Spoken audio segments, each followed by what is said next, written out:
Dude, Hot Wheels! Wanna play some freaking Hot Wheels, dude? Dude, yeah.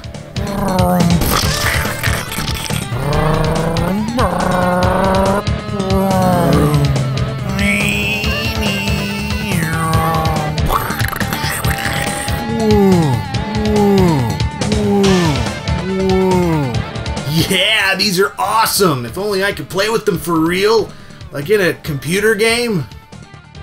Now this is more like it. Hot Wheels Stunt Track Driver, developed by Mattel and Semi-Logic Entertainments and published by Mattel Media in 1998. Put yourself in the driver's seat and race down Hot Wheels tracks. Perform awesome aerial stunts. Get a special Hot Wheels car, holy nutsacks, so special.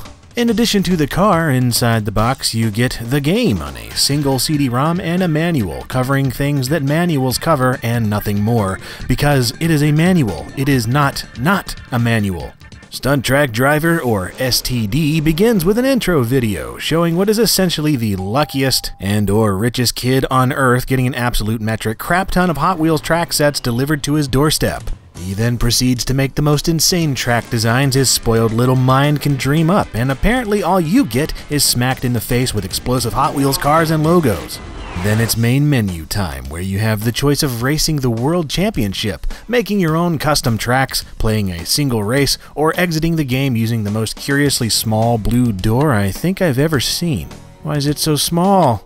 If you choose a single race, you have 4 tracks to choose from, with 2 more being unlocked through the championship.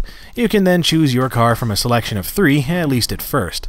Eventually you'll unlock 12 cars by simply playing the game and being awesome at it, and each car is actually based on a real-life Hot Wheels car, so that's just awesome for Mattel and their continued retail sales regarding specific SKUs. Each car has their own specs too, with acceleration, top speed, and stunt abilities to take into consideration. Once you've no doubt chosen wisely, it's off to whatever track you've picked, or the dining room and living room track if you're playing them in order. The gameplay is very simple, deceptively so even. You control the car either with the arrow keys, a controller, or the mouse, and you'll race against the timer, so of course the goal is to reach the end of the track before time runs out.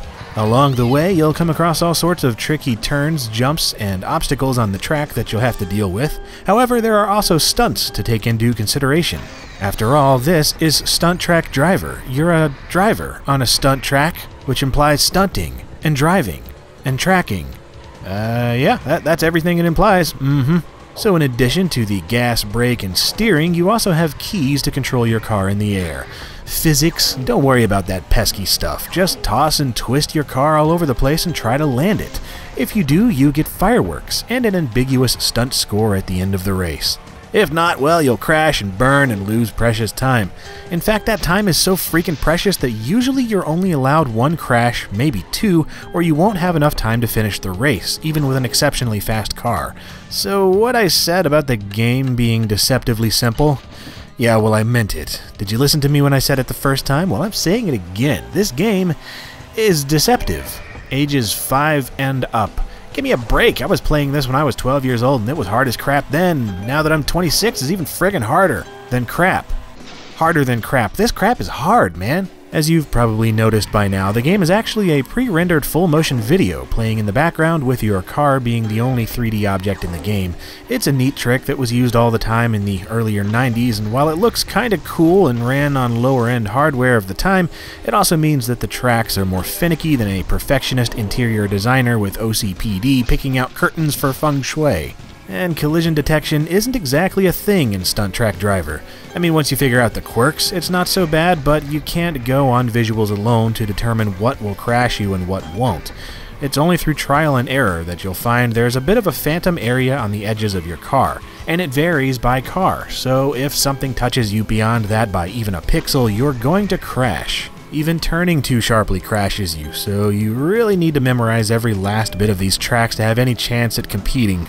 The real kick in the nads is if you're playing on championship mode. When you fail a track, you're sent back to the beginning of the track list, meaning you lose all your progress, and you're going to be playing that simple first track over and over and over until you just have a string of great races and get to the end.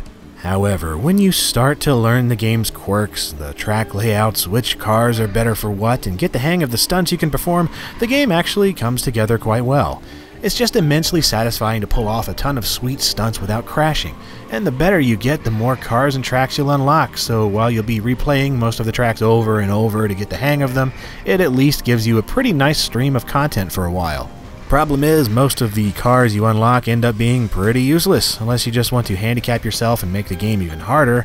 And then, there are only 6 tracks, all of which take about a minute to complete, so you can finish the entire game in less than 10 minutes if you're good. Well, actually, there are 7 tracks, seeing as once you beat the entire championship, you can play a secret space track by right-clicking part of the Mattel logo on the track screen. It kinda sucks though, and looks quite unfinished, although maybe that was intentional. Or maybe they were just really being lazy, but in that case, I won't judge. Okay, actually, there are more than 7 tracks, seeing as you can make your own tracks in the track editor. However, this leaves a lot to be desired. Don't expect to be able to make any of the huge, sprawling, up and down, and all-around kind of tracks from the rest of the game. You just get some basic Hot Wheel track set pieces and can lay them around a small, dark garage. That's it. Not exactly something to come back to again and again, but it's cool that it's there. And that's it for Hot Wheels STD. It's a simple game, and it's simple fun, but you know, I actually quite like it.